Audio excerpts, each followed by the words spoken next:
Hello there, welcome along to another mixed martial arts conversation for Sky Sports ahead of live MMA this Saturday, coming to you from Connecticut, 3 a.m. in the UK on Sky Sports Action and Sky Sports Mix. It's Ryan Bader defending his light heavyweight title against Vadim Nemkov. I'm very pleased to say that Ryan joins us now from isolation from the bubble ahead of the bout at the Mohegan Sun Resort. Ryan, how are you? Great to speak to you. I'm doing well, just here in the hotel and getting everything situated and feeling good. Yeah, we were having a fascinating conversation before we started recording. So I mentioned the complexities some have found of room service, but you've come prepared with the 205 weight limit in mind as well.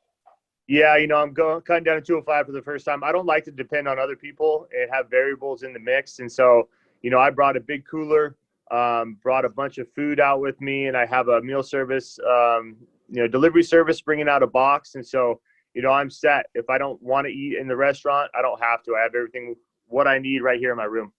Great stuff. And how does it feel in terms of the psychology of it compared to a regular event? How have you found this process so far? Yeah, I'm kind of enjoying it. It's low key. I've fought in arenas with no fans before on the Ultimate Fighter television show. I wrestled in front of, arenas that had like 200 fans in it, because wrestling's not a huge fan favorite, so I've been there, done that. And it's kind of relaxing a little bit. Yeah, good to have a fight coming up so close, right? After these months of uncertainty, I suppose. Yeah, that's the only thing we wanted. We didn't know if we were fighting heavyweight or light heavyweight until, 4 weeks ago, and so we're like, okay, is it going to be Congo again? Can Nemkov get into the country? All these different variables. And then, we were told, all right, you're going to go down to 205. We think Nemkov can get in. He's here. So we're good. Finally, we have a fight. We had one canceled in May, obviously, with the COVID deal. I'm just happy to have one right around the corner in a couple of days. Yeah, how's that weight process been? Because I looked at the Fedor fight, you were around 227, something like that. So you're cutting 22 pounds or so from that fight weight. Yeah, how's the process been? So I'm in between, so I'm usually like 235 in the off season. I'll get down to like 232, kind of where I was in training. And then, from there, that's why I needed to know if I was going heavyweight or light heavyweight, because, I can keep that and kind of build on that, or I need to get down. So right now, this morning, I weighed in at 218. So it's perfect, and that's just food. And my body's it likes to be here. It likes to be fast, primed at 205. So I'm excited to get back down. Yeah, how excited are you by the challenge of Vadim Nemkov as well? How impressed have you been with his rise? Yeah, I've been watching him for a while. He's one of those guys that, I kind of saw coming up when he started beating those bigger names, McGeary. Then, the one fight that really stuck in my mind, like, okay, I'm going to fight this guy pretty soon, was the Phil Davis fight, because that's what I know. That's my marker, because I have fought Phil Davis. I know how strong he is. I know how good he is. And so it's one of those fights where he's young, he's in his prime, and he's one of the better, 205ers out there. So I'm excited about this fight. It's a great matchup. He brings it every time. And, it couldn't be a better fight to come down to 205 for. Yeah, it's quite a run, isn't it? Phil Davis, Rafael Cavallero, and Liam McGeary as well. Do you feel that he's a fighter who's proven that he can perhaps learn and adjust and develop? Yeah, and like I said, he's I think he has like 13 fights or whatnot, so he's somewhat young in the sport. I have over 33, 34 fights, and like I said, he's one of those guys I've been watching, knowing that I was going to fight, and he will be champion someday, just not this week. Where do you feel, you mentioned the experience, where do you feel your advantages lie in the contest? Is it with that time in the arena, or is it more with the weight as well? You'd probably be a bigger man, I guess, getting in there. Yeah, I don't think the weight really matters much. I do think if you look at his record, look at his fights, he comes out very fast. He comes out hard, and he's throwing everything into everything. One thing, if you look at him and say, hey, he needs to work on this, is his cardio. He's definitely tired after every round. He sits there. Before he gets back to his corner, he's breathing deep. He's had a fight where he's quit, in the corner because he couldn't get up. In Japan. He hasn't gone 5 rounds ever in his life. And when he goes to 3 rounds, look at the Phil Davis fight. that third round, Phil was dominating, so that's one thing to look at. He's coming in here. We all had to deal with the COVID process, gyms kind of shut down, limited training partners, and then throw a 5-round fight on top of that. I've been there. I've been proven in 3 5-round fights. So I believe that's a huge advantage for me. Yeah, what is the key to the 5-round format? You mentioned cardio. Is it that, but also the mentality, the know-how of pacing yourself through that term? Yeah, but sometimes there's no pacing too. There's sometimes you just get in firefights right off the bat. So it's definitely cardio. It's being there, knowing how your body reacts, knowing like, okay, I'm actually going to feel better in the third round than I'm going to feel in the first or second, when my body gets primed up and ready to go, and just have been in those fights. If you never been in a fight and it's a second round and you're exhausted, you're like, how am I going to finish this fight? And if you've done it before, you can get it done. Looking forward, I don't know if you want to look forward past Nemkov or not, but I know that MMA fans, Bellator fans are excited about the prospect of Corey Anderson at light heavy or unfinished business with Czech Congo maybe. What's your take on where the future lies? Can you stay at light heavy indefinitely, do you feel, dropping it down between the weights? Yeah, for me, perfect world, I go out there, beat Nemkov. I would like to stay at light heavyweight again, while my body is primed and down, made that 205 weight. I would like to turn around and get another light heavyweight fight for sure. A couple of fighters out there, looking at immediately Corey Anderson. I know Corey. I've trained with Corey before. I brought him out actually to help me with the Phil Davis fights. And good guy. And he's one guy that could jump right into title contention. Another guy, I would like to fight just personally is Machida if he comes up to 205. I think he has a fight coming up here at 205. And so if he gets a win, there's another name that I would love, get some revenge on. So two names that stick out. And if I go up to heavyweight, definitely Congo. What would Machida fight? What do you see going differently this time? What the revenge you mentioned there? Is it the I'm just a totally different fighter. I didn't know what I was doing at all back then. I knew how to wrestle, and that was it. And then through the years, I've developed everything else. But I think that fight just goes a totally different way. I'm a different fighter for sure, and I would love to, a lot of respect for that guy. But I would love to run that back. You mentioned Corey Anderson there. There's been some big names coming to Bellator, hasn't there? Chris Cyborg, Phil Davis, you talked about as well, King Mo. What does Corey Anderson's signature sort of say about Bellator?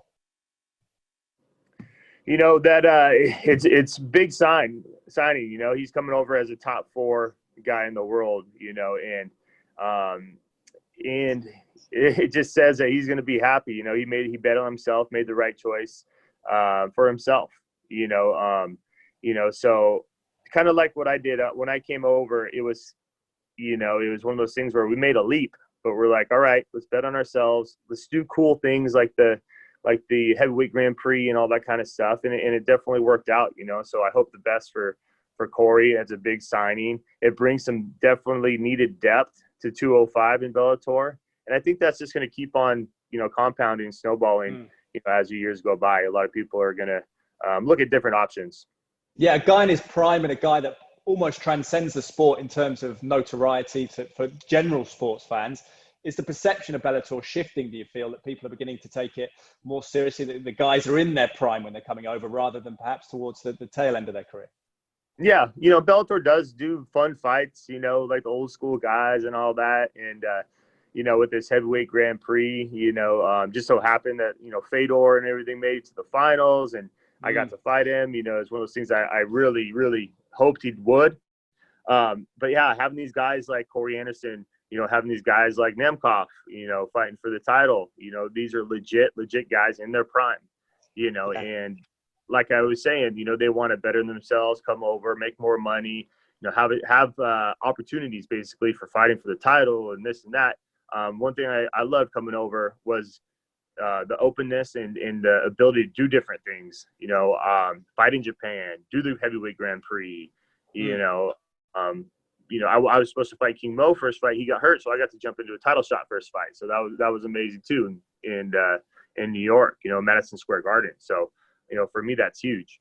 Yeah, well, it's been an amazing career to date. You've obviously got this duality of the light heavy and the heavyweight scene. On the heavyweight front, you say you're focused on staying at 205. But are you looking at the heavyweight picture? Who's interesting you there? Tim Johnson's making a move. Matt Mitrione, of course, a big name still in the sport. Yeah, heavyweight wise, and it doesn't matter to me. After this fight, I could do both. I would like to fight at light heavyweight again, just because I haven't fought there for a while. Bellator wanted me to see at heavyweight and defend the heavyweight belt, so it would be nice to fight a couple times in that division. To definitely get that division moving. But I do think there's unfinished business, with Congo still. And, I really do want that fight. I was beating him up, poked him in the nose, and, he went for his eye. So, for me, that's definitely one fight I want. Yeah. And Tim Johnson's been looking good too, Yeah. So there's definitely guys in the wings. And so it's one of those things that we'll reevaluate after this Nemkov fight and kind of go from there. Yeah, lots of options. You're absolutely flying. It's interesting. We spoke to John McCarthy. He's been doing some work for us at Sky Sports. Obviously, he's a big part of the Bellator productions in the States. But he feels you don't get the credit you deserve as a two-weight champion. Do you feel that's fair? I mean, is it sometimes in combat sports, sometimes it's too much about profile, not about what's on the people's records? No, I mean, you just hear stuff sometimes about like, oh, he's in Bellator though, blah, blah, blah. People forget to realize, I was a top 4 guy coming from UFC off wins, my losses were to champions, former champions. I've grown so much since then, so I just wanted opportunities, and I got those opportunities in Bellator, and so I think the more guys like Corey Anderson come over and all that kind of stuff, it's not just the UFC anymore, and there's studs over here. Look at, Lima is probably one of the best in the world in his weight class, and you have Michael Chandler, who's in free agency, that's arguably top 5 guy in the world, in one of the deepest weight classes. So I believe as it goes on, the criticisms of, he's over in Bellator is kind of going to go away a little bit, and hell, I would love to have, some cross promotion fights, do a Bellator, versus UFC, or something like that, exhibition, whatever it is. Let's do it. But we'll talk about Stipe Miocic, because everyone's saying he's the great now, the GOAT, greatest of all time.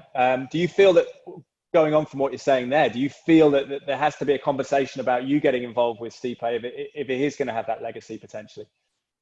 It's just one of those things. We're in 2 different divisions, and people, I know UFC's not really wanting to entertain that. I would love to. I like Stipe a lot. We trained together in the past. I kind of helped him for a couple of days when he fought Cormier the first time. Great champion. But at the same time, me being a competitor and trying to be the best too, I would love to get in there with him. He looked great in his trilogy with Cormier last 2 fights, and he deserves all the accolades. But it's one of those things where, it's 2 different organizations. We can dream, we could hope, but realistically, is it going to happen, while I'm still fighting? Probably not. Would I love to do it? Absolutely. Where does Stipe stand in your estimation then in the greatest heavyweights, mixed martial arts? Make it an umbrella, not just the UFC. Yeah, I think he's top 3 for sure.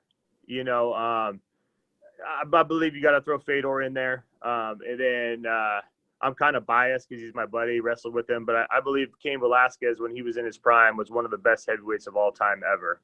I believe that, if you could bring that Cain Velasquez, back, he would run through all these guys. But injuries and all that kind of stuff happen, but I definitely Stipe's in top 3. I want to quickly pick up on the Fedor question with Nemkov in mind, because obviously you got a lot of respect from him. You brought him up a couple of times. How much influence do you feel he will have on Nemkov? Does that add an extra spice to it? I don't know. I don't really care. You can't bring Fedor in there with you. It's not a tag team fight.